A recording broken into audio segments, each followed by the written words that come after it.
viable states in Nigeria. And later on the show, Wike Fubara settled differences as President Tinubu sets 8-point resolution. I'll be hanging out with Babajide Kolade Otitoju and Mojid Jamiu. So if you're ready, let the hangout start now.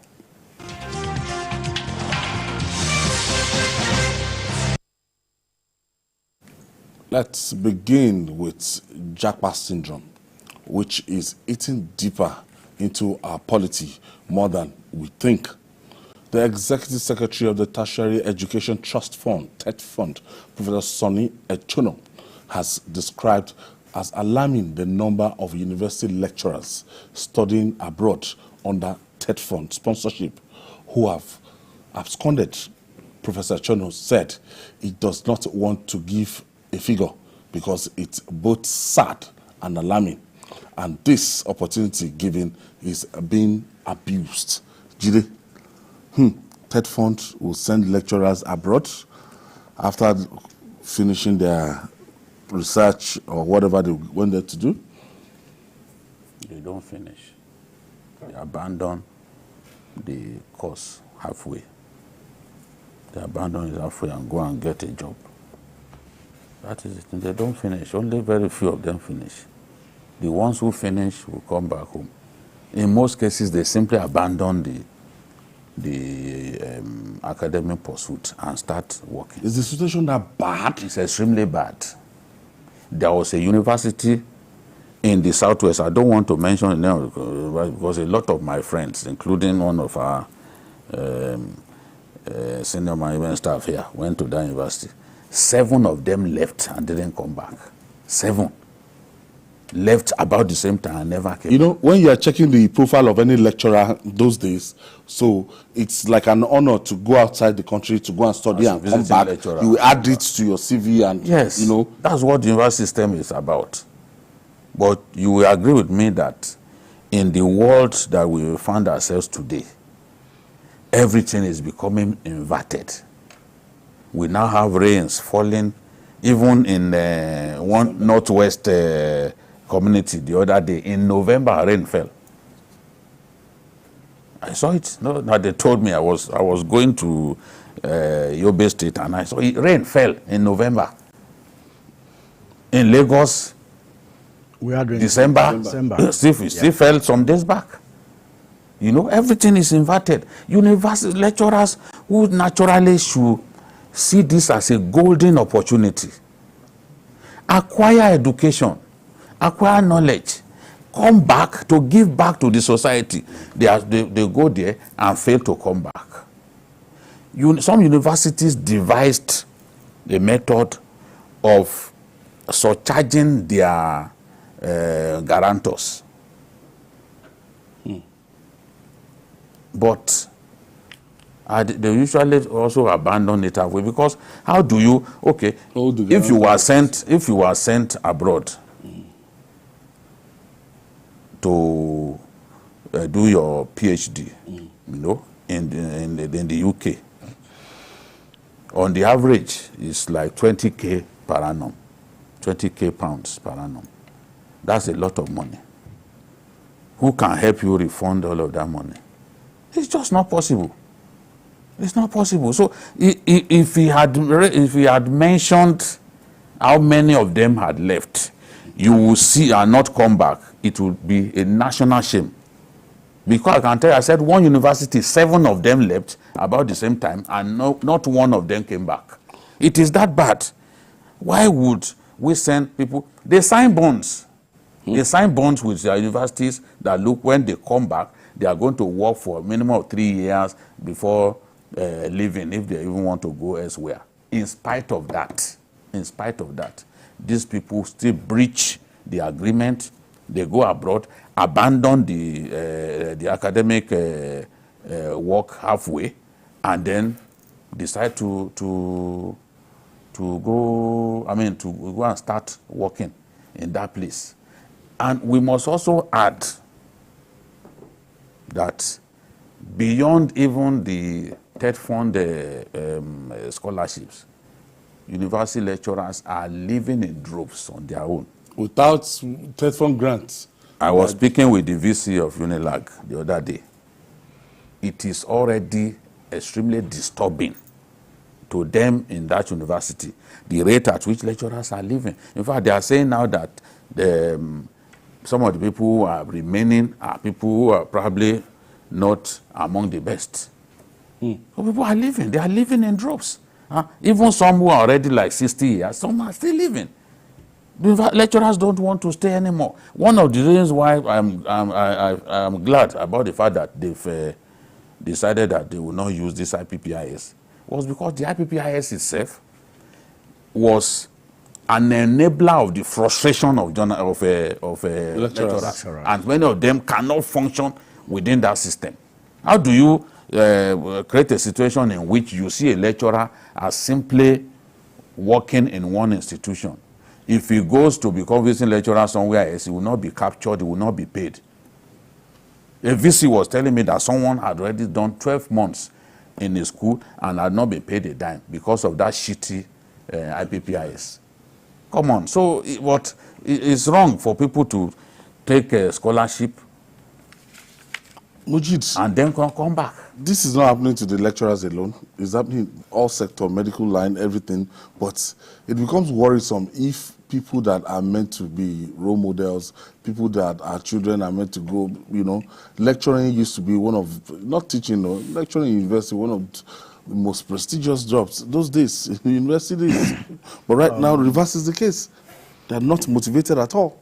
One thing I love about the university system was way back at University of Ilorin. When I look at the prospectus, you will see for each faculty the lecturers according to their seniority. Yes. You look at.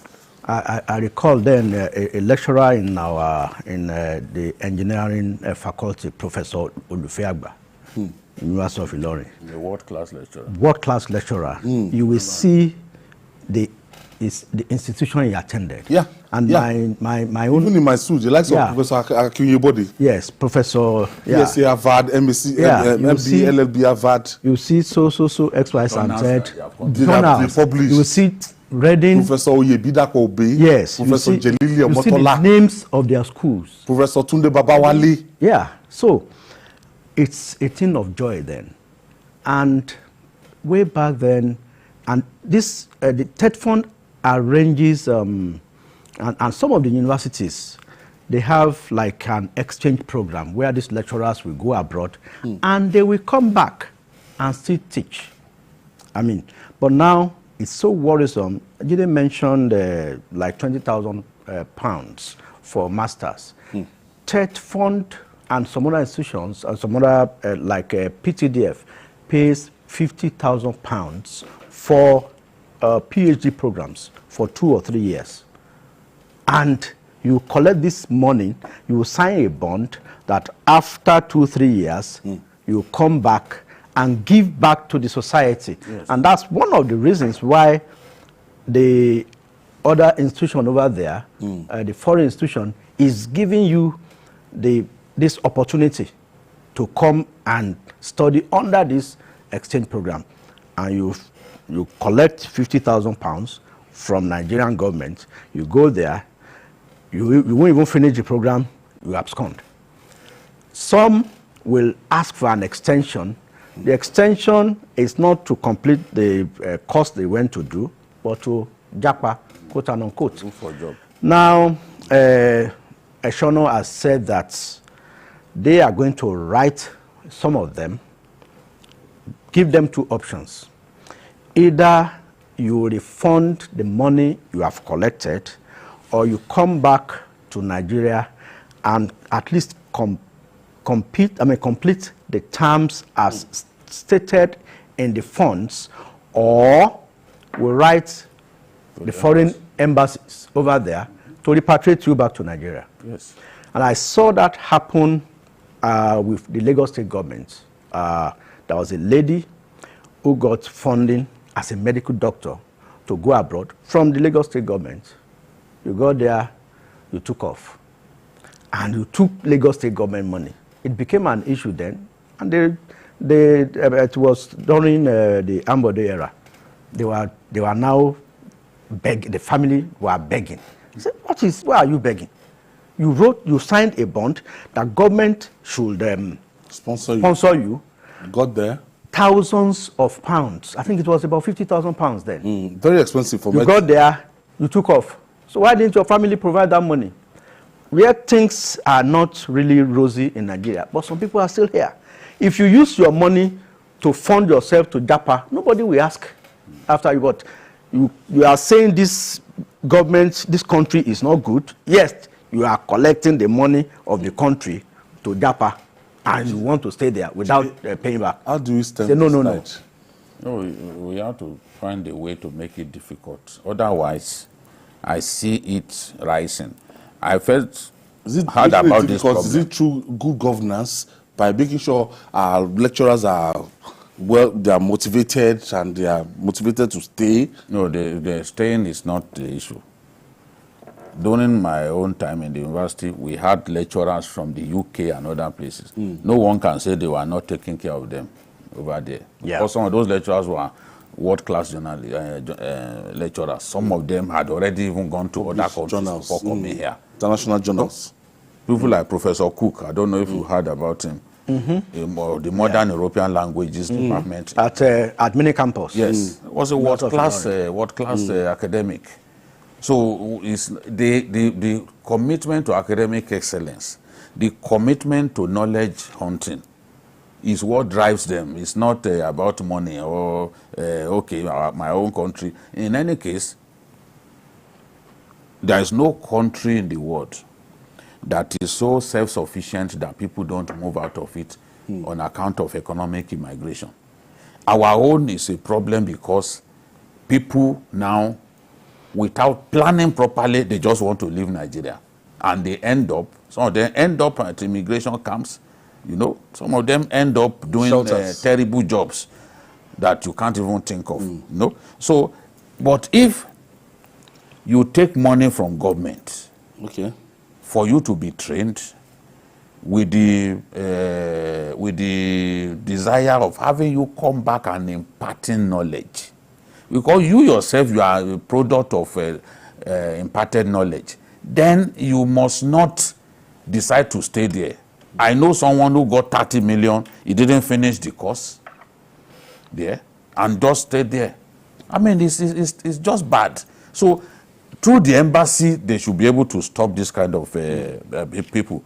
If we can't stop them, then it will get worse, because it's like you have merely financed their japa, this, and it shouldn't be the case. TETFON is doing a good job, especially with regards to providing infrastructure in the universities and then allowing people to go on these scholarships. But if they abuse it, then TETFON may have to now focus simply on providing infrastructure, because that one is easier to monitor.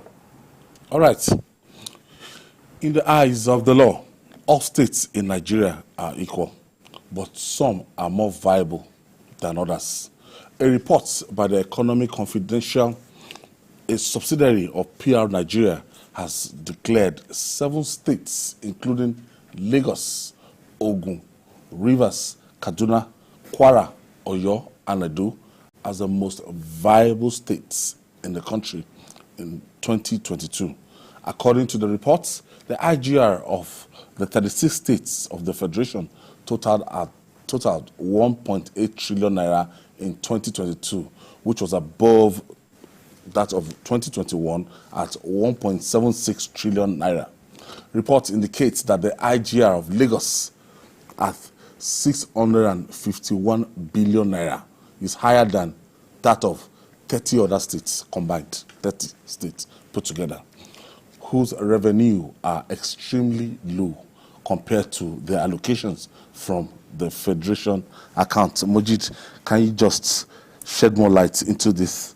This is very funny. As if those states, there are some states, there's some people will say some states should be merged. Going by this financial report, Lagos will just combine them together. Lagos will always be Lagos. This report is derived from the National Bureau of statistics. So they are facts that nobody cannot be controversial. You can't controvert it.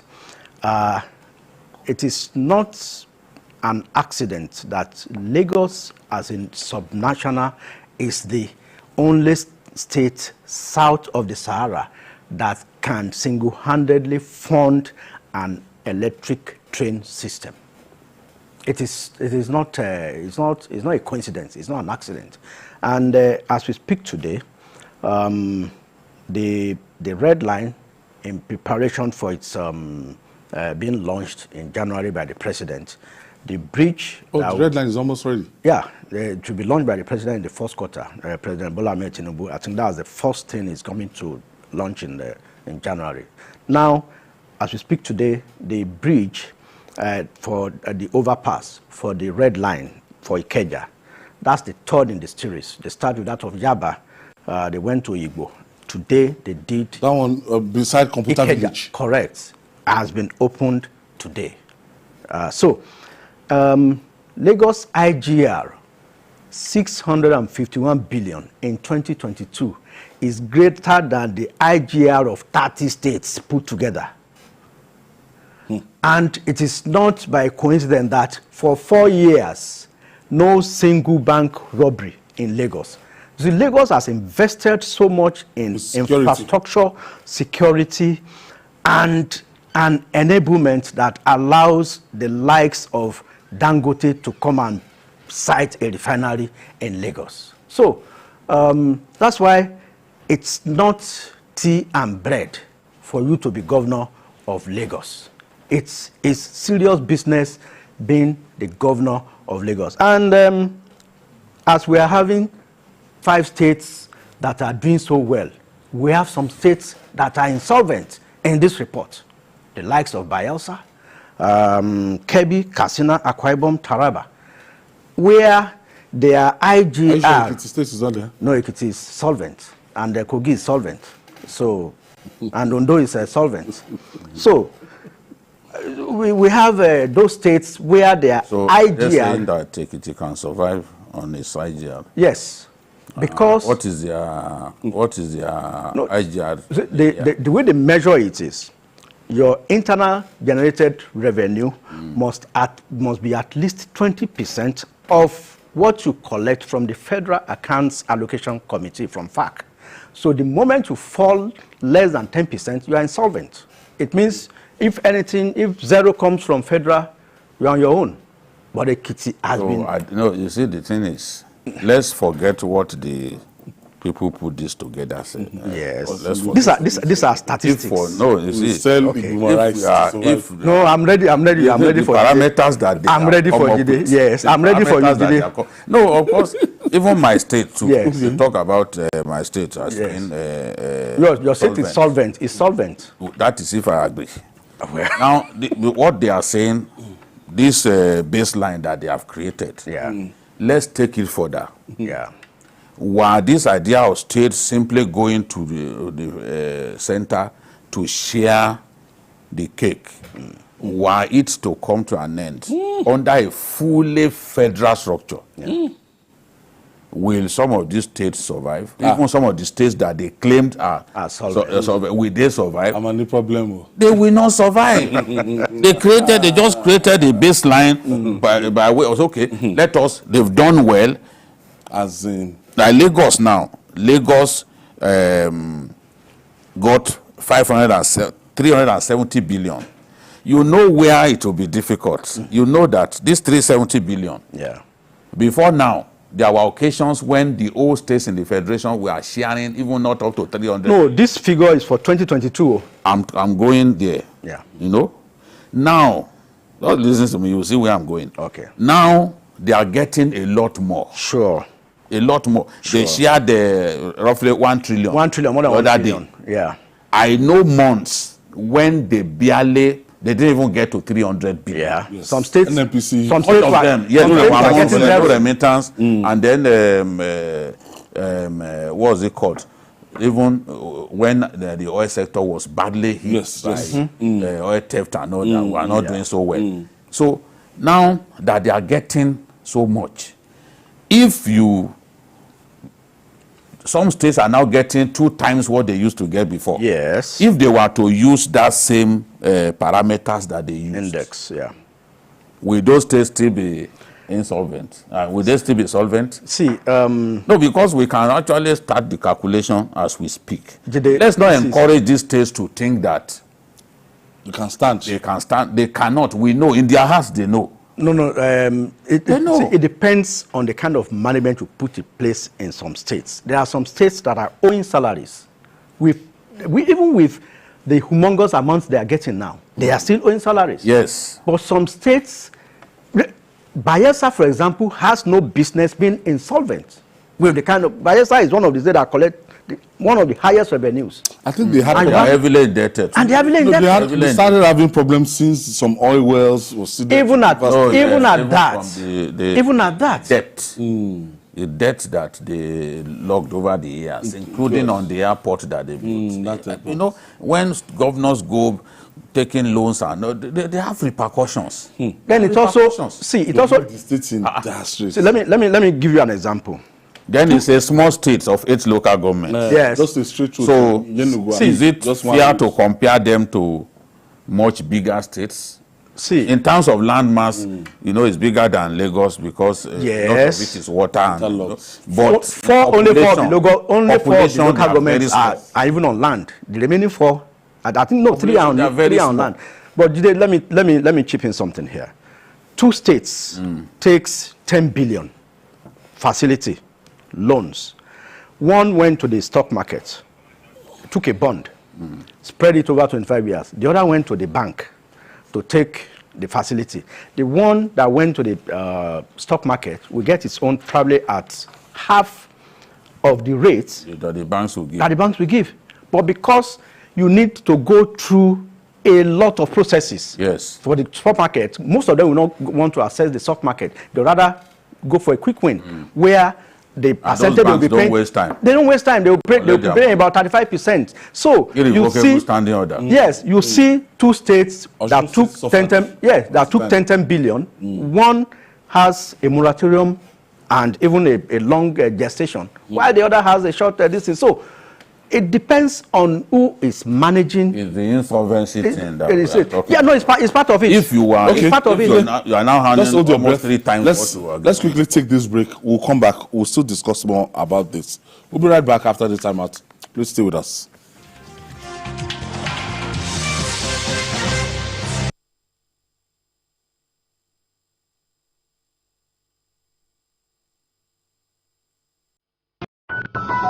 The TVC News at 7 and the TVC News at 10 are not like any other news broadcast. It's the big news hour, the hour for the big breaking stories. We've got some of the best reporters on the field, taking you through as it happens. It's fast-paced, hard-hitting, with investigations that matter, bringing in news that affects your life. With sports, entertainment, and business news, so you don't miss a thing. Experience resourceful coverage with depth every night.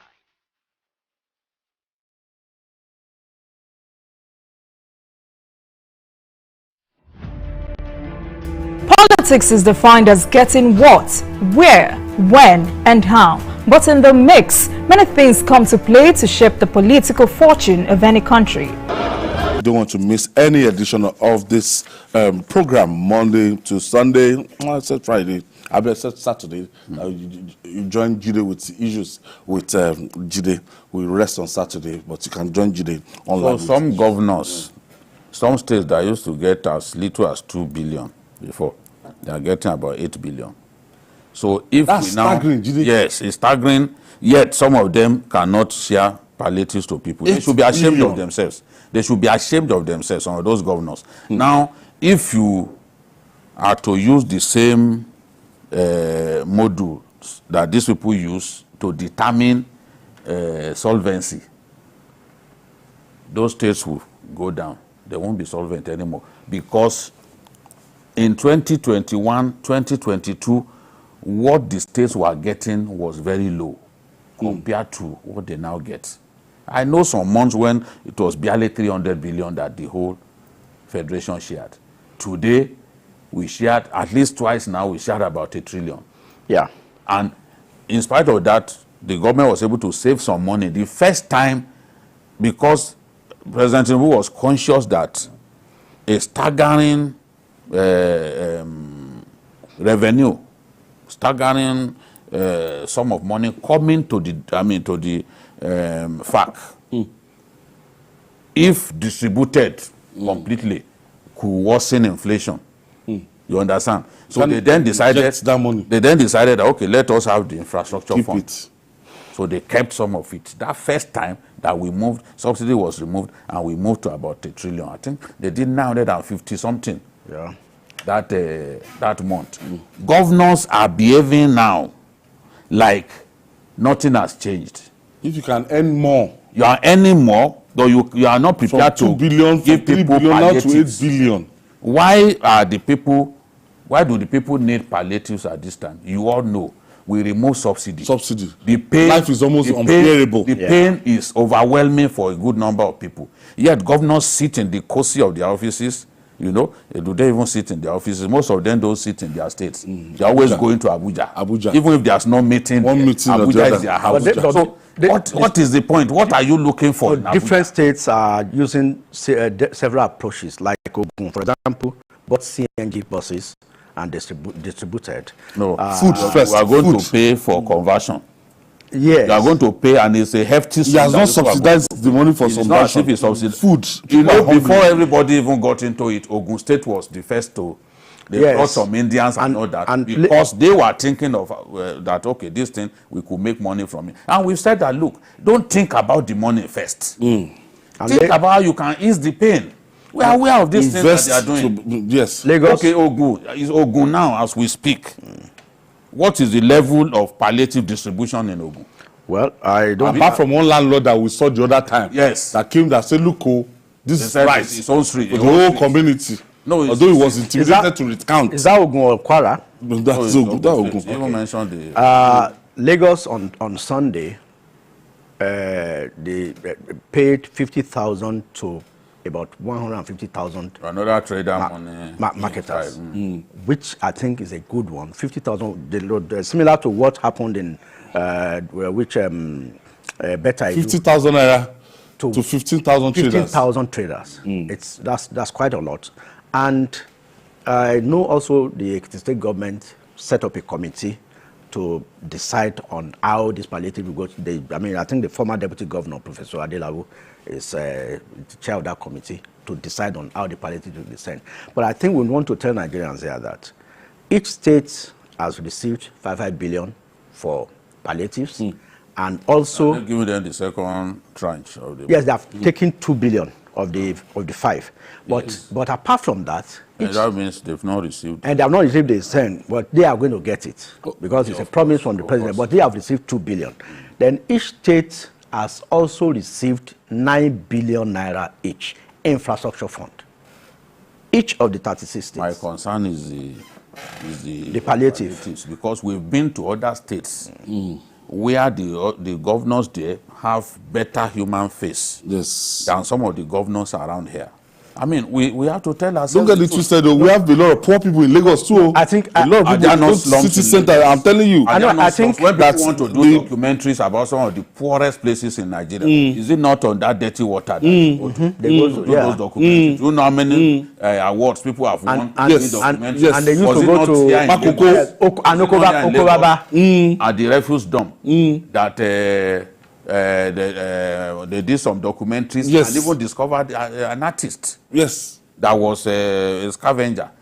So there's no big city without its own fair share of the poorest of the poor. Those people must be located and given this palliative. And I think The poorest of the poor, they live in slums. You see big cities, they have slums. You see people even in America that sleep by the roadside, homeless people. So what we are saying is do enough, do your best. This is the time that you can distribute. Local not to be government going around, chairman, gallivanting around, going to local government Abuja chairman. as if when you I are think contesting government- election, the states- you told them that there is Abuja that you are going to be staying. The states should tell us how they are sharing their palliatives. If they are what sharing it, doing. we will see. Yeah, no, they should- We they will should tell- see. they should tell We will us. see. The People will videos come will out be and there. and not to your party members. They will see it. Everybody. Where did they even share it to party members? Let us even see it. the people in the north who are sharing, letting people take what they want to take, are they fools? They are not fools now. It shows that they love their people more. You've got to talk to these governors. Us going to Abuja all the time as if when you are contesting, you campaigned on the mantra of I'm going to be an Abuja governor. Is Abuja your home? And when you contest as a senator of Abuja now, you want to make that place your home. They need to be close to Abuja to grab some money. Even this, some of these states, paying the minimum wage, it's a big problem. The old minimum wage, 30,000. Yes. Now, if the minimum wage, they will say they are solvent, and it's now 35,000. I think with most states now are collecting minimum of 50% more than what they were collecting before the removal of subsidy. And I think Abuja, so should be FCT is actually more solvent than most of these states. FCT, they are doing well in terms of IGR. 124.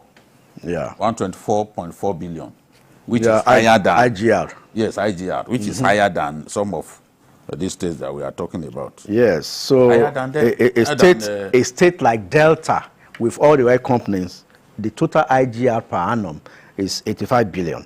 Whereas it's 5.9. Whereas it collects, Delta is collecting 420 billion from the federal government. Can see Ogun State. Every year. Ogun State generated 120 billion. Yeah. Abuja is more. Abuja generated 124, which is higher than Ogun.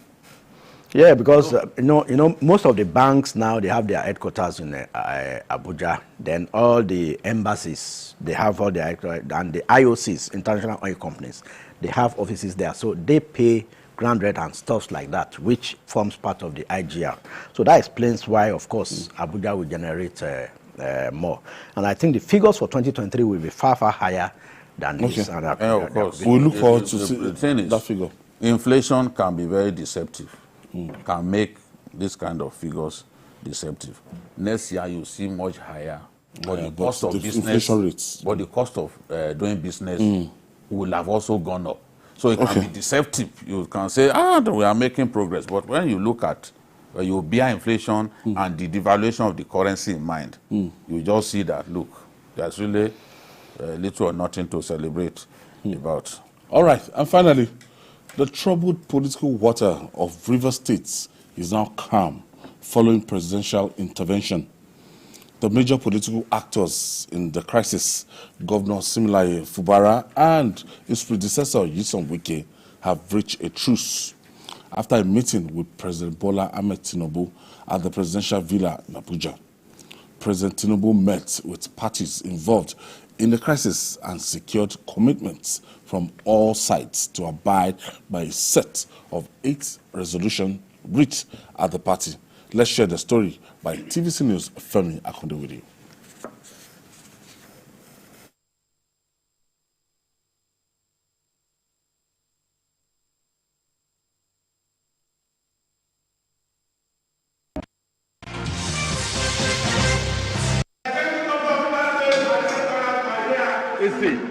The meeting was at the instance of President Bola Tinubu. It is a last-ditch effort to salvage an already bad political situation in Rivers State after an initial attempt by President Tinubu to reconcile the differences between Governor Fubara and his predecessor, Nyesom Wike, failed. The meeting lasted more than 3 hours, but was able to reach some crucial resolutions which may pave way for the restoration of peace in the volatile politics of Rivers State. Among the resolutions reached are that all impeachment proceedings initiated against the governor of Rivers State by the State House of Assembly should be dropped immediately. Also, that the leadership of the Rivers State House of Assembly, as led by Martin Amahewele, shall be recognized alongside the 27 members who resigned from the PDP. The governor of Rivers State shall represent the state budget to a properly constituted Rivers State House of Assembly. At the meeting, it was also resolved that all matters instituted in court by the governor of Rivers State and his team in respect of the political crisis in the state shall be withdrawn immediately. Also, it was agreed that the remunerations and benefits of all members of the Rivers State House of Assembly and their staff must be reinstated immediately, and the governor of Rivers State shall not interfere with the full funding of the Rivers State House of Assembly. It is expected that this meeting may lead to a resolution of the political crisis and ease rising tension in the oil-rich states. All eyes now will be on both Governor Fubara and Nyesom Wike to see how they keep their end of the bargain and implement resolutions reached in a peace meeting brokered by President Bola Tinubu. Femi Akonde, TVC News, Abuja.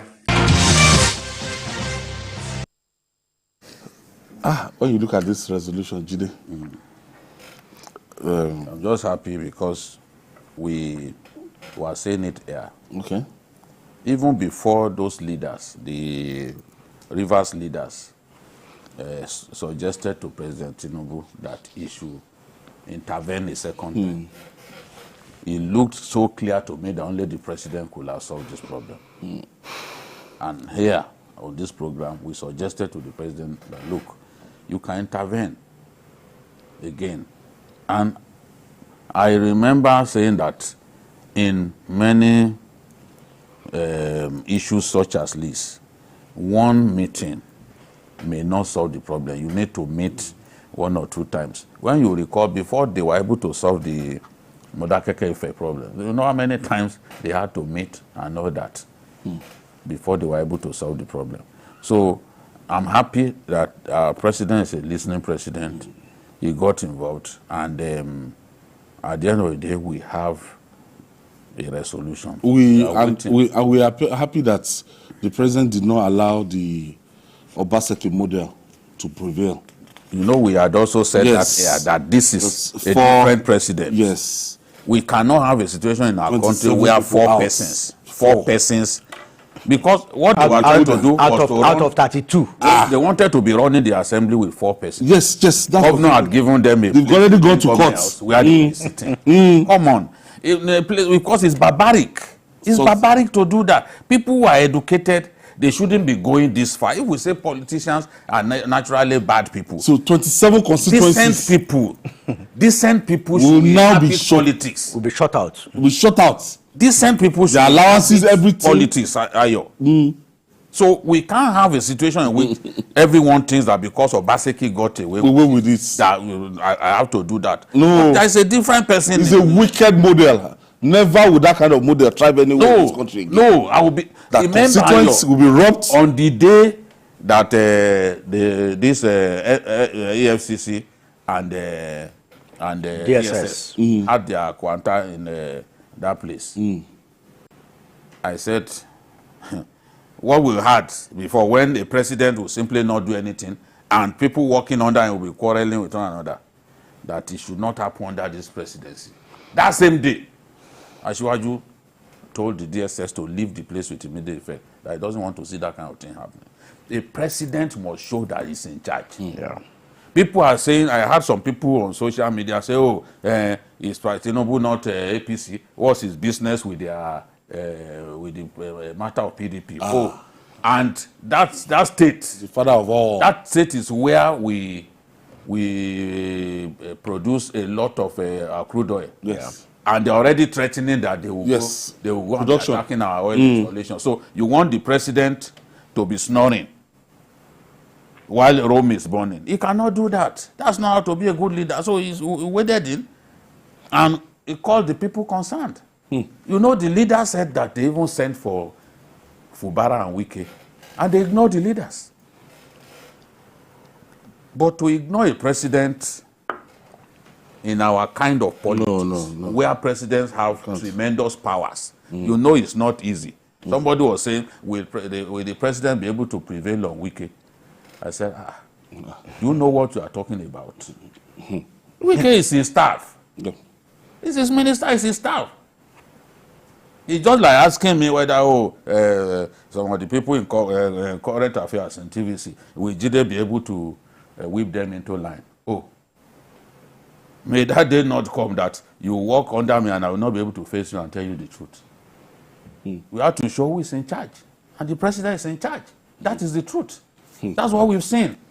Let them go and resolve their issues. Yeah. So for Fubara, there's respite that some very, very aggressive assembly members cannot go out and sit down somewhere and say they want to impeach governor. So that impeachment threat, remove it. But those commissioners that resigned and everything out of the situation, they are meant to be represented to the House of Assembly and they will be cleared again. To some, it's a zero-sum game. To some, it's a non-zero-sum game. As a student of public and international affairs, I recall Professor Lai Olorode, former taking out some lessons on former dean of Faculty of Social Science. Yes, on this kind of diplomacy. Sociology. See, with President Bola Ahmed Tinubu, it is a different ball game. Look at the way he resolved the Ondo State crisis. I mean, that is an APC state. Rivers is a PDP state. So the signal that this is sending to others is that we do not have a lame duck president who will sit down and be watching like what Obaseki did with 7 and he got away with all the constituents. It will not happen. So other governors that they think they are planning such a thing. Salaries, governors that think they are gods with a small g, they should know that it cannot happen under a Tinubu presidency. They should understand that. How can you go and present a budget to 4 people and the following day you are signing you find it funny to yourself? Mockery of democracy. You didn't find it funny to yourself. You know there are certain things that I think we have that visuals. I have some of his aides. So you won't be able to stick. I had to call the House members. I saw that visual. I was like, I had to call my brother. I said, I mean, who used to be deputy speaker? No, this is not the visual. I said, what was held in government house? What is the procedure for passing a budget? He said, it must go through first. We must first set up a committee on the budget. See, the budget of Lagos State as we speak, there is a retreat going on in Abuja on the Lagos State budget, which the governor submitted last week. They are doing a retreat on it. So, he said, former committee, look at it they will look at it thoroughly. 4 people will just sit down. I said there must be first reading, second reading. They will invite commissioners and GMs come and defend their budget. Defend your budget. The national budget, I could see Oshomole asking the minister for trade. I said, what do you need 1 billion for to travel? To go and do. Sit down in your office. Sit down in your office. And you are saying that you want to create an environment for locally manufactured vehicles, and you are buying 2 Prado Jeeps. He said that those Prado Jeeps manufactured in Nigeria. Oshomole was asking the minister from Imo. So the budget. He and others are sharing the Senate. But no, the minister can't ask. Can't ask that. I wish I was the one that asked that question. I would have asked. Did they take innocent? Did they take from Nord? If you don't like innocent, there is Nord. But in that place, and their vehicles are solid. That place is an hallowed chamber. You cannot. They will tell you you can't ask them questions. To argue with them, they will walk out. They will walk you out. So governors should understand that this is a new dispensation. No, the methods of this president are different. He will call you and Fashola already told us that look, this one will give you a job, he will micromanage you. He wants to see how you do the job. No, look at what he told the NNPC board that inaugurated yesterday. He said, if you don't deliver, you are gone. And I even need them to send. And his boss and friend is the chairman. And he was telling them, they're giving them the charge that you guys, you are sitting on. Once you are appointed, it's not a matter of boss. Yes. Boss anymore. So you still want to relate like a boss. There's no need to take the. You are to the job. Yes. So to know that this is, we have a president who means business.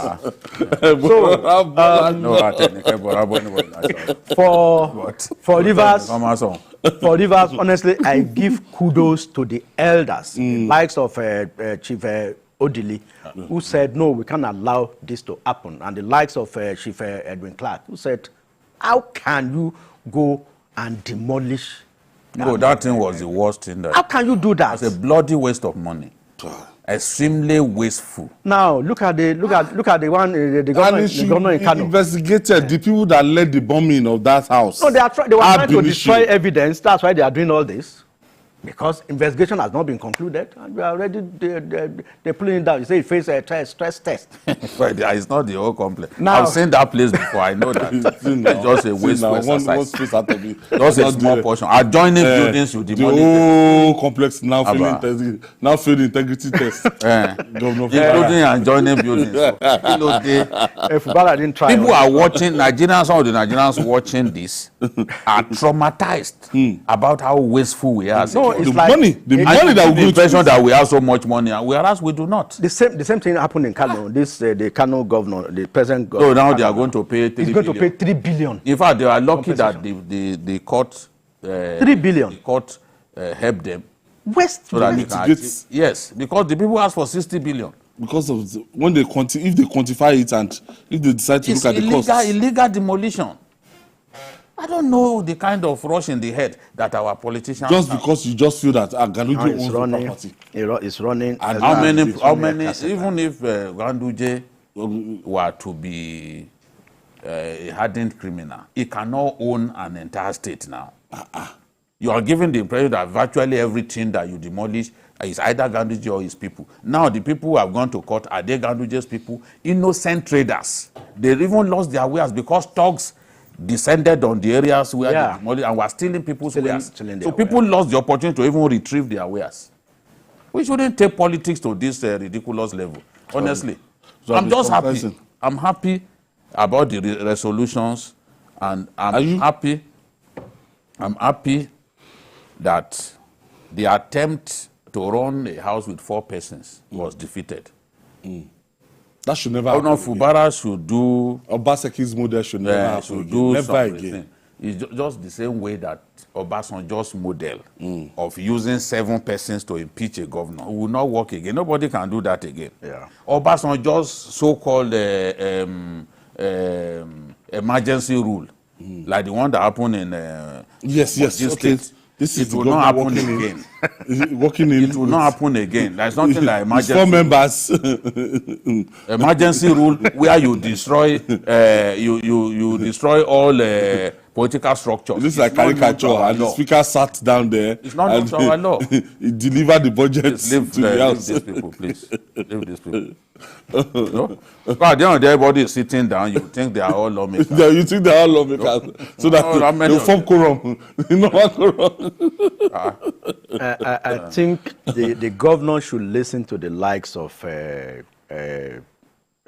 former Governor Peter Odili, Chief Edwin Clark, and so listening. Chief Edwin Clark, you cannot listen to Chief Edwin Clark. Partisan. He's extremely partisan. There were some things that he said earlier. You don't just speak because he said something that really made sense and then say you should listen. See, Baba is partisan. Baba is extremely partisan on this matter. No, you know. Go and listen to some of the things that I said. Why I said that is, I mean, you can take some of the advice. Unlike some people who are telling you to continue to run with 4 members. You know, it's wrong. No. And people. People are even saying, okay, let us stop this godfatherism. It's impossible to stop it. It's not in our country alone that we have political godfathers. Many people can't win an election unless people raise their hands. Even in religion. People raise their hands. Even in religion, they are the fathers. Look at Barack Obama running helter-skelter for Joe Biden the last time, making phone calls. You had to help him. Yes, you had to call him. It's like his political godfather too. Yes. You had to help him to win. It's not anybody that will pain for him. It is not everybody that will be a Trump, but because Trump has a large war house, a war chest that, I mean, in terms of resources that he deploys. Streets. Yeah. And which state you see across Nigeria? Could Fubara have won on his own? Yeah. It's just that some of them manage their disagreements quietly. We've been talking about Benue. You will not see SGF complain. Yeah. But he's feeling an inner pain. Yeah. Because the person that he helped to get there started quarreling with him from the first week. And I learned that the SGF said, even Otom gave me 3 years before he fought me. Reverend Father, your own is his own the first week. Reverend Father Kwa. Yes, that's the thing. But you know, he will not behave the way Wike has been. Yes. So people are managing some of these crises. You then think that, oh, there is no problem. There is problem in most places. And most governors, once you help them to win, they turn against you. So Otom too, SGF has fallen, he helped 3 different persons to become governor. Yeah. And all the 3 of them fought him.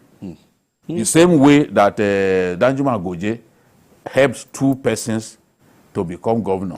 And the 2 of them fought against him.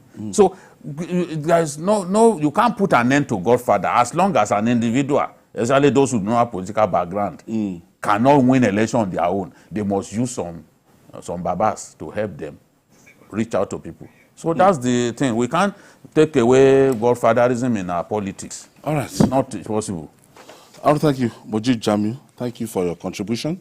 And the maestro himself, Babajide Kolade Otitoju. Thank you. Thank God. And I'd like to thank especially our YouTube viewers. The figures keep coming up. So you can always join us on that YouTube channel. People are with us. Yeah. We've been made to believe popping that up. Watching no, youtube.com/TVC News Nigeria.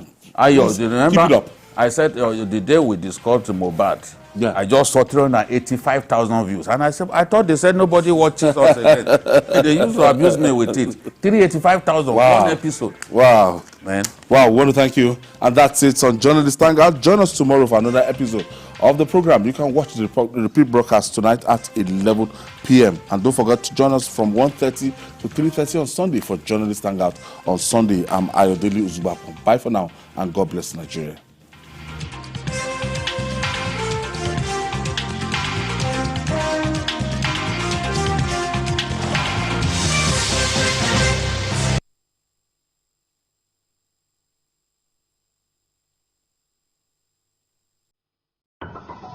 The TVC News at 7 and the TVC News at 10 are not like any other news broadcast. It's the big news hour, the hour for the big breaking stories. We've got some of the best reporters on the field, Taking you through as it happens. it's fast-paced, hard-hitting, With investigations that matter. bringing in news that affect your life. With sport, entertainment and business news so you don't miss a thing. Experience resourceful coverage with depth. Every night.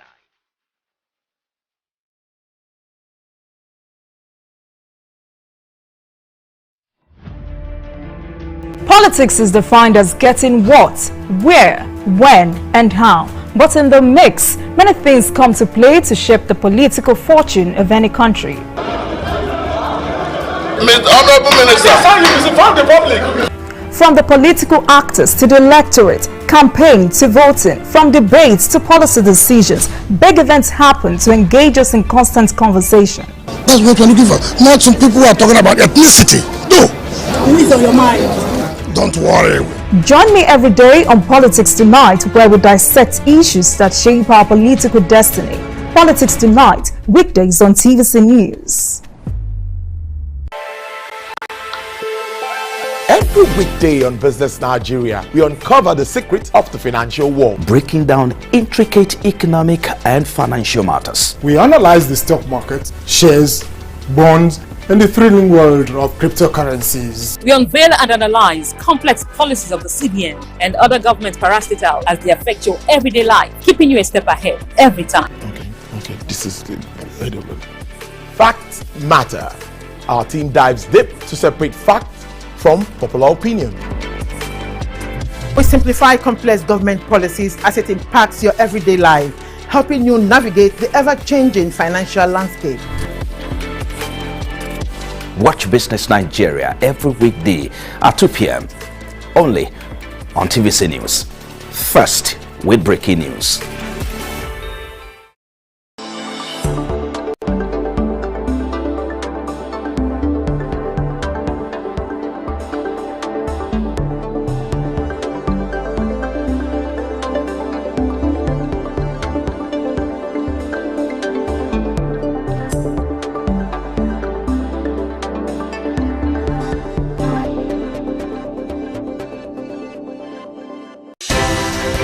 At TVC News, wherever the big news story is happening, we're geared up to break it. TVC News, first with breaking news. Politics is defined as getting what, where, when, and how. But in the mix, many things come to play to shape the political fortune of any country. Honorable Minister, the public. From the political actors to the electorate, campaign to voting, from debates to policy decisions, big events happen to engage us in constant conversation. That's what we're looking for. Not some people who are talking about ethnicity. No. Who is on your mind? Don't worry. Join me every day on Politics Tonight, where we dissect issues that shape our political destiny. Politics Tonight, weekdays on TVC News. In the month of December, the 1st is World AIDS Day, while the 2nd of December is International Day for the Abolition of Slavery. On the 3rd is International Day of Persons with Disabilities. On the 4th of December, attention shifts as the day is dedicated to World Wildlife Conservation. The 7th is International